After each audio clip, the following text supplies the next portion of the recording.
Hey everyone, and welcome back to Sean Synapse. Alright, it's been a week since Super Bowl 52 ended. I'm still on cloud 9. I'm still thinking it's a dream. I'm still on my high horse. How about those Philadelphia Eagles taking down pretty boy Tom Brady and the New England Patriots for their first Lombardi trophy in NFL history?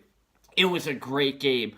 All offense, no defense until the one play that mattered. The Brandon Graham sack on Tom Brady. A Michigan player on a Michigan player. Derek Barnett recovers the fumble. And the Eagles go down the field and basically kick the game-winning field goal.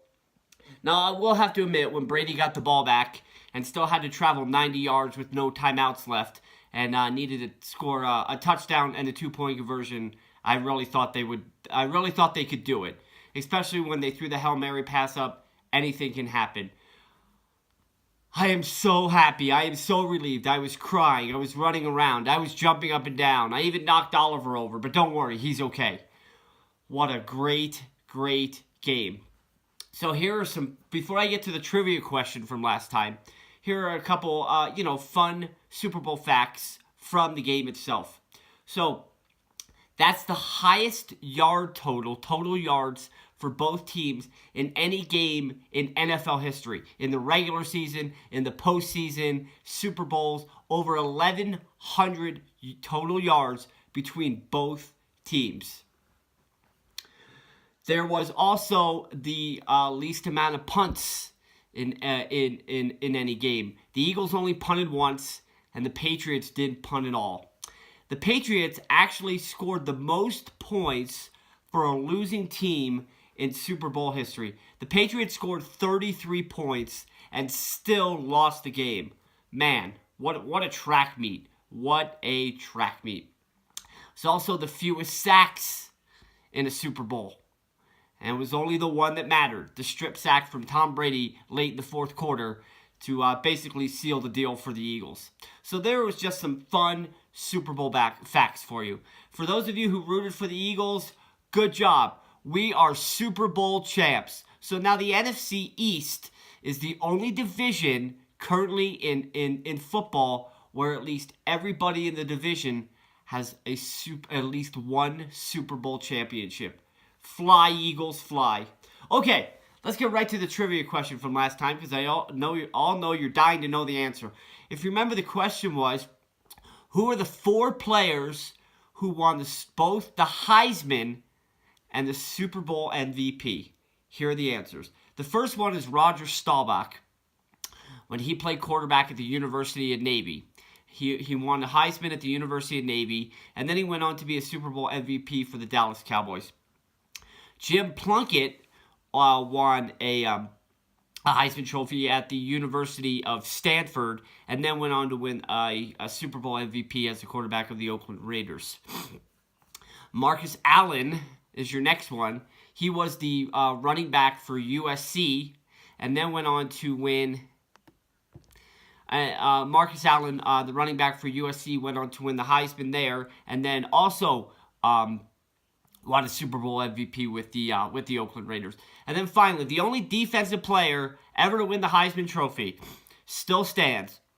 Desmond Howard from the University of Michigan is the only, like I said, is the only defensive player to win the Heisman Trophy, and then he went on to win the Super Bowl MVP with the Green Bay Packers. So there's some good MVP and Heisman Trophy facts for you. All right, today's show is about the greatest rivals in all of sports, or what I think are the greatest rivals in all of sports.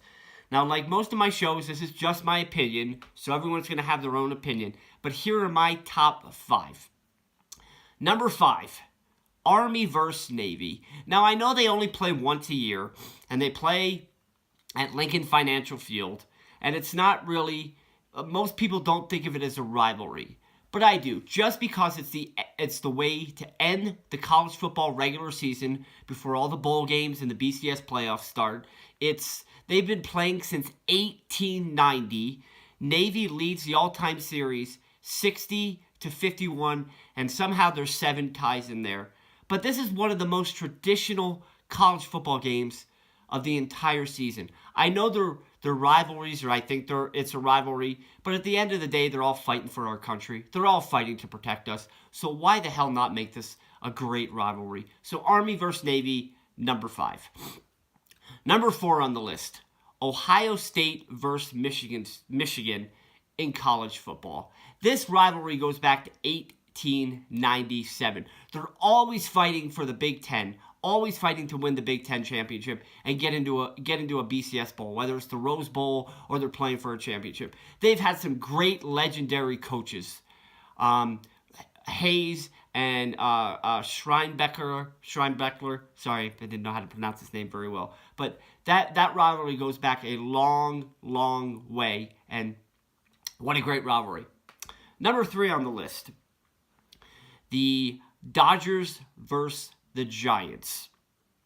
And this rivalry goes back to the New York days when the Dodgers were the Brooklyn Dodgers and the Giants were the New York Giants. They've been playing each other since 1890. Now remember, in 1957, both teams packed up and moved from their respected areas in New York and then moved out to LA and San Francisco. The Giants being in San Francisco and the Dodgers being in LA.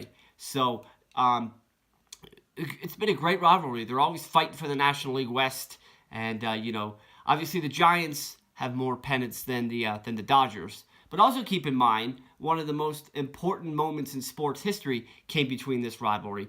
1951, if you remember, Bobby Thompson's shot heard around the world with the walk-off home run for the Giants to beat the Dodgers in that 3-game playoff series to send the Giants to the World Series. Remember, Willie Mays was in the on-deck circle as a rookie. So, great rivalry. Number 2, North Carolina versus Duke, college basketball. Tobacco Road, only 8 miles apart. These two teams are always fun to watch. In fact, they just played each other this past weekend, and North Carolina, I believe North Carolina prevailed. Also some great legendary coaches. They've been playing forever, so it's just a great rivalry, and probably one of the greatest rivalry in all of college basketball. Finally, number 1 on the list, the New York Yankees versus the Boston Red Sox. This rivalry's been around forever, and they've just had some great situations, great rivalry situations to deal with. I mean, 1920, the curse of the Great Bambino, where the Red Sox trade Babe Ruth to the New York Yankees. So that's why the Red Sox curse stood for however 86 years until they won the World Series in 2004. Speaking of 2004, they were actually down 3-0 in the American League Championship Series to the New York Yankees and came back and won 4 games in a row. They're the only team in Major League Baseball history to do that.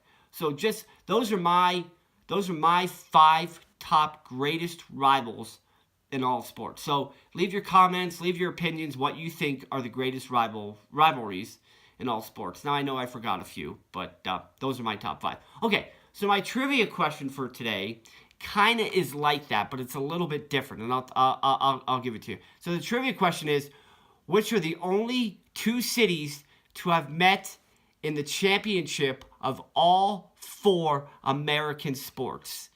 And that's NFL, that's Major League Baseball, that's the National Hockey League, and that's the NBA. The only 2 cities to meet in all 4 championships in American sports. Think about it. I'll give you the answer next time. Thanks for watching. Keep watching. Keep subscribing. You guys are great. I appreciate it. Once again, congratulations to the Super Bowl champion, Super Bowl 52 champion, Philadelphia Eagles. I'm out of here.